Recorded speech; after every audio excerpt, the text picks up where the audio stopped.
Hello dear viewers and welcome back to our channel.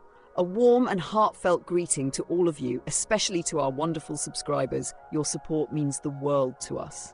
Today we embark on a journey into the timeless world of Tamil literature with the epic Manimekalai. We'll be exploring the second chapter titled The Festival of Indra, a tale of grandeur, mystery and divine intervention. So sit back, relax, and let us transport you to the ancient city of Kaveripatnam, where gods and mortals intertwine in a celebration like no other. The city of Kaveripatnam was alive with a fervour that could only be described as divine. The Festival of Indra, a celebration that spanned 28 days, had begun, and the air was thick with the scent of blooming flowers, the sound of rhythmic drums, and the hum of prayers rising to the heavens. Indra, the king of the gods, the bringer of rain and prosperity, was the patron deity of the city, and the people believed that their very survival depended on his benevolence. Legend had it that if the festival were neglected, the city would be swallowed by the ocean, a curse laid upon it by the gods themselves. The streets of Kaveripatnam were transformed into a spectacle of colour and light. Garlands of jasmine and marigold adorned every doorway, and the golden pillars of the mansions glistened under the sun, reflecting the joyous spirit of the people. The festival drum, a massive instrument made of bull hide, was mounted on the back of a majestic elephant, its deep, resonant tones echoing through the city like the voice of the gods. The hereditary herald, a man whose lineage traced back to the founders of the city, stood beside the drum, his voice rising above the clamour as he proclaimed the blessings of Indra. "May this ancient city prosper forever," he cried, his words carrying the weight of centuries. "May the rains fall thrice each month, and may the king's justice be as unwavering as the stars in the sky." The people cheered, their hearts filled with hope and reverence. They believed that during these 28 days, the gods themselves would walk among them, mingling with mortals on the white sand dunes, in the shaded groves, and along the banks of the sacred Kaveri River. But amidst the celebration there was one who stood apart, her heart heavy with sorrow.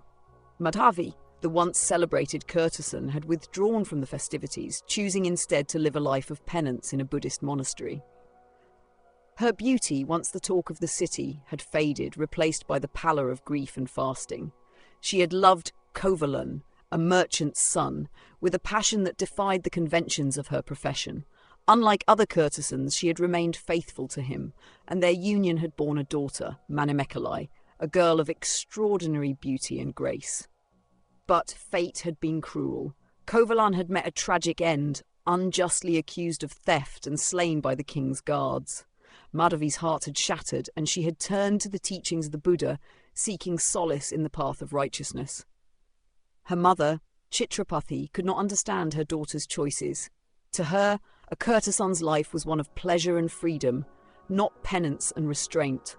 She had tried to persuade Madhavi to return to the world of dance and song, but her pleas had fallen on deaf ears. As the festival reached its peak, Chitrapathi's frustration grew. She sent Vasanthamalai, a friend of Madhavi's, to the monastery with a message. "Tell her," Chitrapathi said, "that the city mocks her. They say it is a shame for a woman of her talents to waste away in solitude." Vasanthamalai, though reluctant, obeyed. She found Madhavi and Manimekalai in the monastery, weaving garlands of fresh flowers for the Buddha.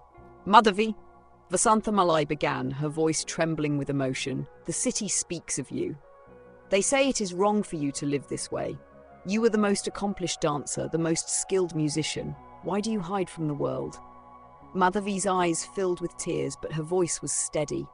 "When Kovalan died, my heart died with him. I cannot return to the life I once led. Manimekalai is my only comfort now, and she too has chosen the path of righteousness. Let the city say what it will, my soul is at peace." Vasanthamalai left the monastery, her heart heavy with sorrow. She could not understand Madhavi's choices, but she respected her friend's resolve.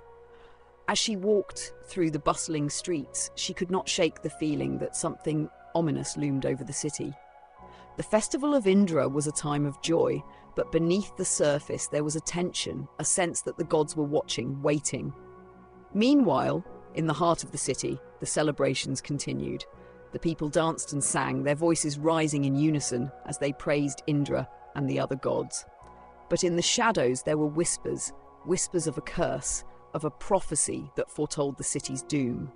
Some spoke of strange omens, a flock of crows circling the temple, a sudden chill in the air, a statue of Indra that seemed to weep. Others dismissed these as mere superstitions, but the fear lingered, a silent undercurrent beneath the joyous facade. As the sun set and the moon rose, casting its silver light over the city, the Festival of Indra entered its second phase. The streets were lit with countless lamps, their flickering flames creating a sea of light that stretched as far as the eye could see. The people gathered in the groves and along the riverbanks, their prayers rising like incense to the heavens. But in the monastery, Madhavi and Manimekalai remained, their hearts turned not to the gods of the festival, but to the teachings of the Buddha. And so the Festival of Indra continued, a dazzling celebration of faith and tradition. But beneath the surface, the threads of destiny were weaving a tale far greater than anyone could imagine. What secrets lie hidden in the heart of Kaveripatnam? What role will Manimekalai play in the city's fate? Join us in the next episode as we delve deeper into this ancient epic, where gods and mortals collide and the line between myth and reality blurs. Don't forget to like, subscribe, and hit the notification bell so you never miss a chapter of this timeless tale. Until next time, stay curious.